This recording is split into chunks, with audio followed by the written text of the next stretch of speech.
बता दूं कि पश्चिम बंगाल में आखिरी दौर का चुनाव प्रचार जारी है। दूसरे चरण में 8 जिलों के 142 विधानसभा सीटों पर चुनाव होने हैं और चुनाव प्रचार में महज 1 घंटा बाकी है। मतदाताओं को रिझाने में जुटे हैं सारे सियासी दल और बता दूं कि 6 बजे शाम के थम जाएंगे चुनाव प्रचार का शोर थम जाएगा। सभी पार्टियां अपनी पूरी ताकत झोंक रही हैं। 29 अप्रैल को दूसरे चरण का मतदान होना है। आखिरी दिन बंगाल में बवाल, भिड़ गए टीएमसी और बीजेपी के नेता।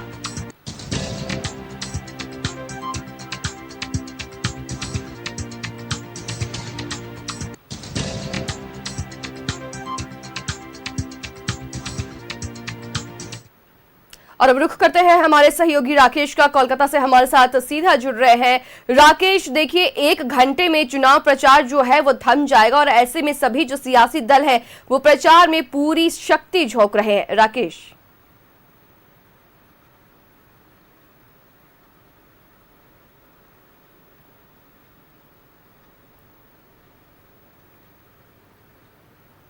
तकनीकी दिक्कतों के कारण राकेश हमारे साथ जुड़ नहीं पाए हैं। एक बार फिर से उनसे जुड़ने का प्रयास करेंगे, लेकिन इस वक्त की बड़ी खबर आप तक पहुंचाते हुए जहां आपको बता दें कि बंगाल में दूसरे चरण के चुनाव प्रचार को महज 1 घंटे बाकी है। 1 घंटे बाद जो है चुनावी शोर थम जाएगा।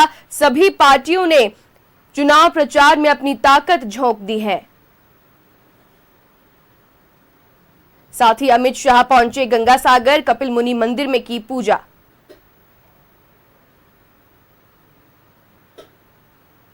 तो पश्चिम बंगाल चुनाव में आखिरी दौर का चुनाव प्रचार जारी है।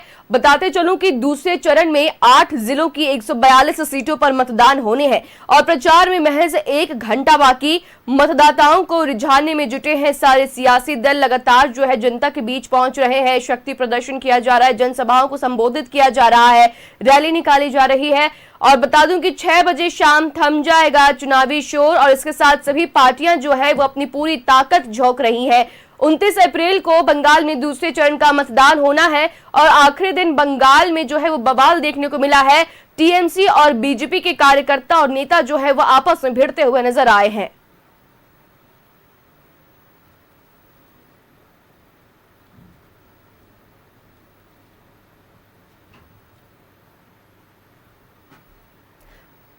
तो पश्चिम बंगाल में दूसरे चरण का रन जहां बताते चले कि चाहे वो बीजेपी हो, कांग्रेस हो या टीएमसी हो, सभी पार्टियां जो है, जो सभी बड़े अधिकारी नेता जो है वो लगातार बंगाल में पहुंचे हुए हैं, जनसभाएं कर रहे हैं, रैलियां कर रहे हैं, जनसभा को संबोधित करते हुए नजर आ रहे हैं और लगातार जनता के बीच लोक लुभावन वादे कर रहे हैं।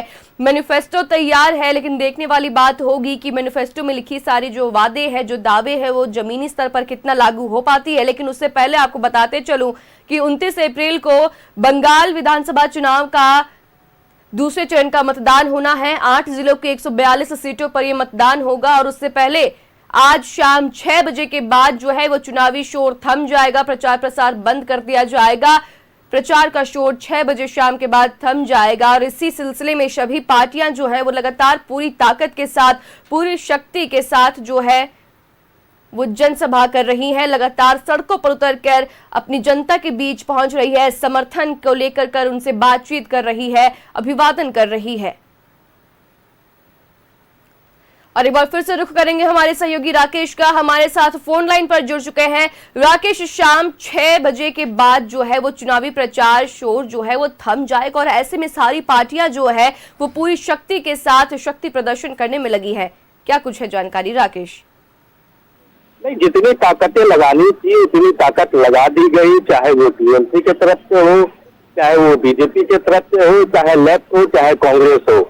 अब ये जो आखिरी वक्त है, इस वक्त में भी आप कह सकते हैं कि जोर आजमाइश जारी है। आज भी केंद्रीय गृह मंत्री अमित शाह का कोई कार्यक्रम हुआ है। इसके अलावा टीएमसी प्रमुख जो है ममता बनर्जी, उनका भी रोड शो हुआ, वो भी पब्लिक के बीच पहुंची थी। तो आखिरी वक्त में भी ये कोशिश है कि कम से कम वहां तक उन लोगों के बीच पहुंचा जाए जहां अब तक रीच नहीं था।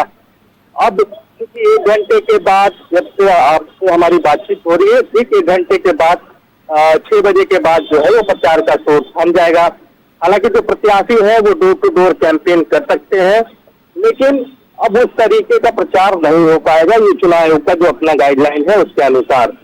अब जो समय होता है वो बूथ मैनेजमेंट का होता है, स्ट्रैटेजी बनाने का होता है कि कैसे बेहतर बूथ मैनेजमेंट किया जाए, क्योंकि सड़क पर जो लड़ाई थी वो लड़ाई हो गई, अब जो लड़ाई है वो बूथ पर होगी। तो बूथ जिसका सबसे मजबूत होगा, आप कह सकते हैं उसके लिए चीजें आसान हो जाएंगी। तो बूथ कैसे मैनेजमेंट किया जाए, कैसे अपने वोटरों को बूथ तक लाया जाए, ये सबसे बड़ी जो जवाबदेही होती है वो ग्राउंड रूट के जो कार्यकर्ता होते हैं पार्टी की, उनकी होती है। अब यहाँ से उनकी भूमिका जो है वो बड़ी हो जाती है। तो अब उस पर पार्टियां जो है वो फोकस करेंगी। और जहाँ तक ओवरऑल पूरे चुनाव की बात है तो देखिए चुनाव बहुत शानदार है यहाँ, और दोनों तरफ शानदार लड़ाई जो है वो देखने को मिली है अब तक। और कौन आगे निकल जाएगा, कौन पीछे छूट जाएगा, ये कहना बहुत मुश्किल है बंगाल में।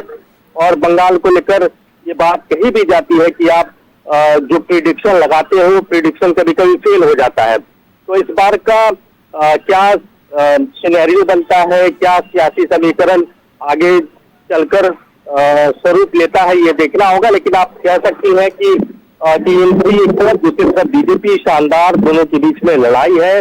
और जो पिछला ट्रैक रिकॉर्ड है बीजेपी का, उससे कहीं ना कहीं बीजेपी को उम्मीद है कि इस बार बहुत बेहतर होने जा रहा है, खासतौर पर तो जो पिछले वोटिंग बार ट्रैक परसेंटेज रिकॉर्ड के बल पर अब बीजेपी ये उम्मीद कर रही है कि इस बार जो है उन्हें बेहतर समर्थन मिल सकता है। फिलहाल 4 मई को जब चुनाव के परिणाम आएंगे तब ये देखने वाली बात होगी। फिलहाल जानकारी के लिए बहुत शुक्रिया राकेश।